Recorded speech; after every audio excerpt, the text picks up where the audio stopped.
Semua orang pasti setuju. Jadi bayi itu paling enak. Apalagi pas ulang tahun bayi itu. Semua sanak saudara berkumpul, bawa kado, ada musik, ada games, makan-makan. Semua keluarga datang dan mengucapkan selamat ulang tahun pertama ke si adik bayi. Tapi di saat puncak acara, di mana lagu Happy Birthday mulai dinyanyikan, justru si bayi menangis kencang sekali. Orang tua yang bijaksana pasti akan langsung tahu bahwa tidak ada yang salah. Ini hanya cara si adik bayi mengatakan enough, cukup. Ini waktunya untuk tidur siang. Otak perlu untuk memproses, mencerna, mengolah semua pengalaman yang dilewati. Tak lama setelah digendong ibunya, si bayi mulai tenang dan tertidur. Kita tahu bahwa keadaan akan kembali normal paling tidak 1 jam lagi setelah si bayi cukup tidur. Sayangnya hal ini tidak terjadi pada diri kita saat kita dewasa. Kita punya jadwal yang padat selama sepekan yang mana kita akan bertemu teman, beberapa meeting yang butuh persiapan panjang, nonton Netflix series berjam-jam, baca berita online, update sosmed, games, fitness, dan berbagai aktivitas lain yang pada akhirnya membuat kita mengeluh. Kalau hidup kita terlalu sibuk dan kita sebentar lagi mungkin akan stres. Kita mengabaikan sisi bayi dalam diri dewasa kita saat ini. Pertanyaannya adalah seberapa serius kita menjaga agar segala sesuatu tetap simpel dan tenang. Sebenarnya kegelisahan bukan sebuah fenomena aneh. Kegelisahan itu sebenarnya adalah cara pikiran kita mengingatkan kita untuk tidak terus-menerus atau bahkan secara berlebihan distimulasi. Apa yang harus dilakukan agar hidup bisa lebih simpel? Jawabannya sedikit orang, sedikit komitmen.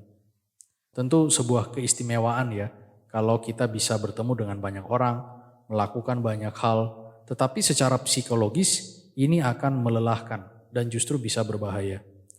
Saya pikir salah satu pemikiran dari Nietzsche ini tetap relevan hingga saat ini.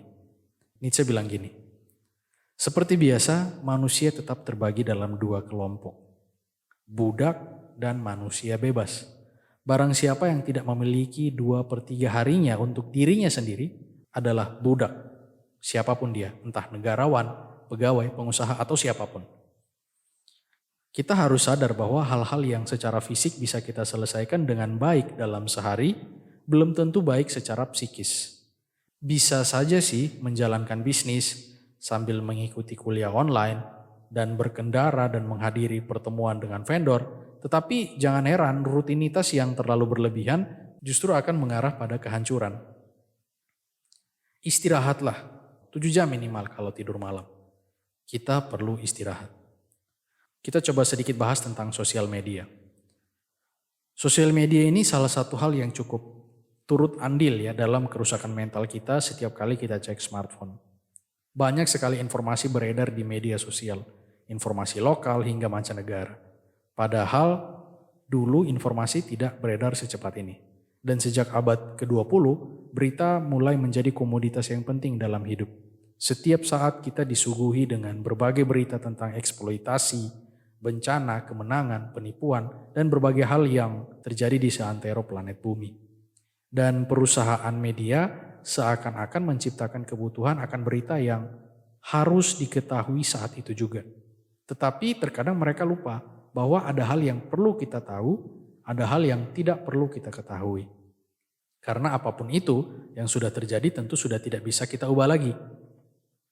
Selain itu mungkin berita yang disampaikan mengandung kekerasan, kesedihan, putus asa, dan terkadang tidak relevan dengan kehidupan kita. Insomnia dan kegelisahan adalah bentuk balas dendam dari pikiran kita atas hal-hal yang kita abaikan saat kita sadar di hari itu. Supaya bisa istirahat dengan tenang, kita perlu memilah dengan baik 3 hal ini. Yang pertama, apa yang menyebabkan kecemasan saya? Yang kedua, siapa yang menyakiti saya? Dan yang ketiga, apa yang membuat saya bersemangat? Kita perlu saring pikiran kita yang kacau balau. Yang berikut tentu menyenangkan menjadi orang yang terkenal dan luar biasa. Tetapi mungkin akan lebih baik kalau kita tetap waras dan sehat. Sepertinya lebih baik memilih untuk tidak menaklukkan dunia demi hidup yang lebih panjang dan tenang.